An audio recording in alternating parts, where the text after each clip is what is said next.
This episode is brought to you by AudioQuest, makers of the mythical series Analog Interconnects. Click the link in the show notes for more information. Okay, so today we're going to make a slightly shorter video than usual as we talk about a CD player from Marantz called the CD60.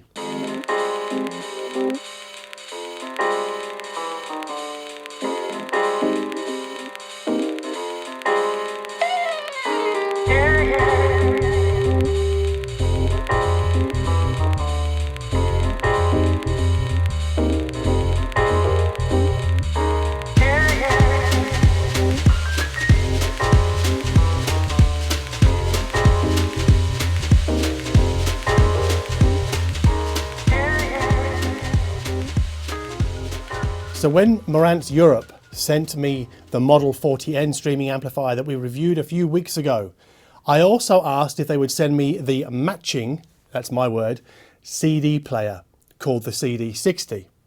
But we have to ask, is it really matching? I mean, they kind of look the same, don't they? But they're not the same price. So the Model 40N, the streaming amp, sells for roughly 2,500 euros. And the CD player, the CD60, sells for roughly 900 euros. And the CD player is not as heavy.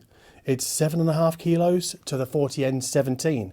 When you pick up this CD player, the CD60, it feels much lighter, not as substantial as the 40N.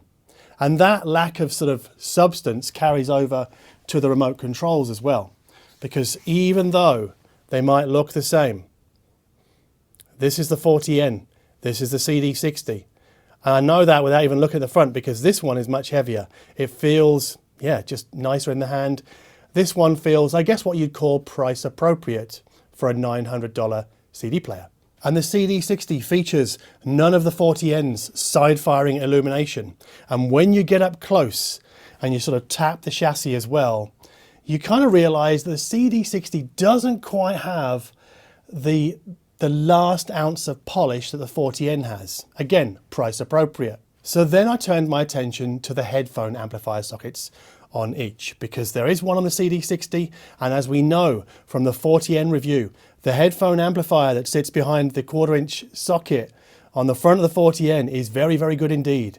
It's more than powerful enough to cope with the Sennheiser Drop HD6XX. It's more than powerful enough to cope with the Dan Clark Ether 2, and it's just a fantastic sounding headphone amplifier. Unfortunately, I cannot say that about the headphone amplifier that sits behind the 1/4-inch socket on the CD60. It struggles with the 16 ohm Dan Clark Ether 2, and we need to turn the little mini volume wheel all the way almost to a full turn to get the Ether 2 on the CD60 to reach, I guess, what I would call comfortable listening levels, or the same listening levels as I get from less than a half turn on the 40N's headphone amplifier. Moreover, the 40N sounds more transparent top to bottom, headphone amplifier wise, and it adds a little more weight and body to the bottom end that the headphone amp on the CD60 just cannot muster. Now, so far, so nitpicky, but the tables turn when we come to compare the DACs inside each unit. So I connected the CD60 to the 40N over analog, so using an analog interconnect. And I also connected it using the digital coaxial, so I could feed the internal DAC inside the 40N as well. And put simply, the DAC inside the CD60, when spinning discs obviously, it just sounds much better, much more convincing.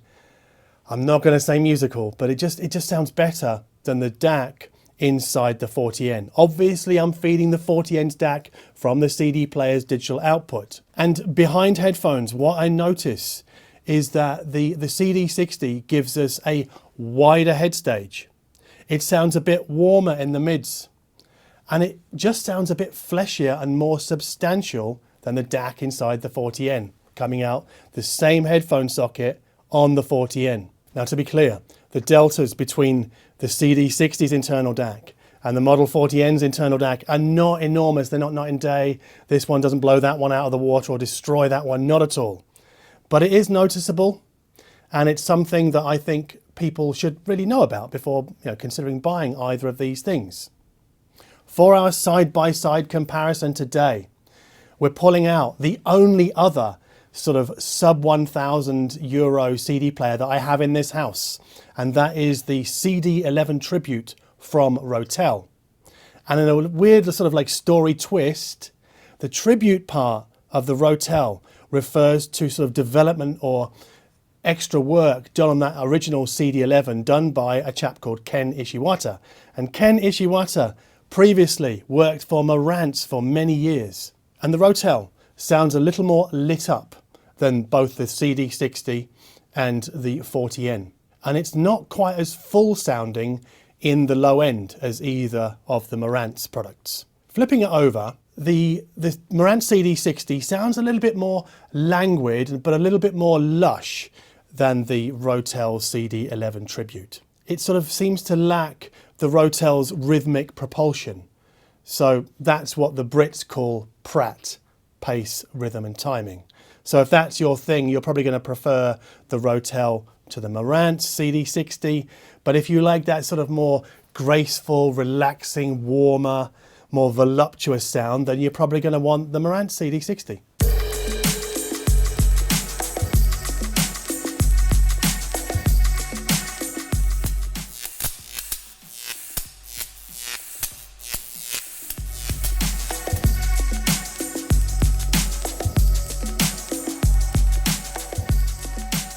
But how much we enjoy a CD player isn't only determined by its sound quality.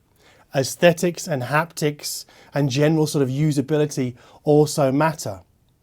So, for example, I find the buttons on the CD60 much harder to read in lower light than I do on the Rotel. So if you're somebody who squints at things, that's an important factor for you. Also worth remarking upon is that when you start play on the Rotel, you get an audible click from the unit, like inside the unit. I think it might be a relay or something. And then when it reaches the end of the disc, it clicks again. Now that doesn't bug me, but it might bug you. And then there's the draw mechanism. And the Rotel's draw mechanism, I think, is just as smooth as the CD60s, the Marantz, but it isn't quite as zippy. And I think the Marantz is ever so slightly faster in going from all the way from pushing the button to close the drawer to giving us a readout of how many tracks there are on the disc and the total runtime of the disc. That for me is a very important factor when choosing a CD player. I cannot stand it when CD players take an age to read the table of contents on the disc. Fortunately, neither of these CD players, not the Rotel, not the Marantz, fall into that category of being slow. But hang on a minute. The Marantz CD60 also lets us play music from a USB stick inserted into the front panel. Now I can forgive the fairly sort of basic display that this kind of setup gives us because it's not a network CD player, no. So we just have to use the buttons on the front panel or the buttons on the remote to navigate a folder and file structure and play songs on that USB stick that's inserted into the front of the unit. I can forgive the simplicity of the whole setup, but what I cannot forgive, and you know what's coming here, the spicy finding here, is that the playback from a USB drive on the Marantz CD60 is not, yes, you guessed it, it's not gapless. Now, when you're in the business of discussing new hi-fi on YouTube or anywhere else, in fact, anywhere really, whenever you're enthusing about a new product, you're never that far away from somebody who wants to come in and lean in and go, you do realize you get a much better deal when you buy secondhand, don't you? Yes, but there are all sorts of issues with buying secondhand, but I did entertain this thought with this video because I do have a Marantz CD63 in the cellar. So I pulled it up, unboxed it, set it up in my hi-fi rack, and I thought, why not do a bonus side-by-side comparison here? So I did that. Played a bunch of CDs on the CD60, then on the CD63 from the early 90s, like it's a 30-year-old CD player.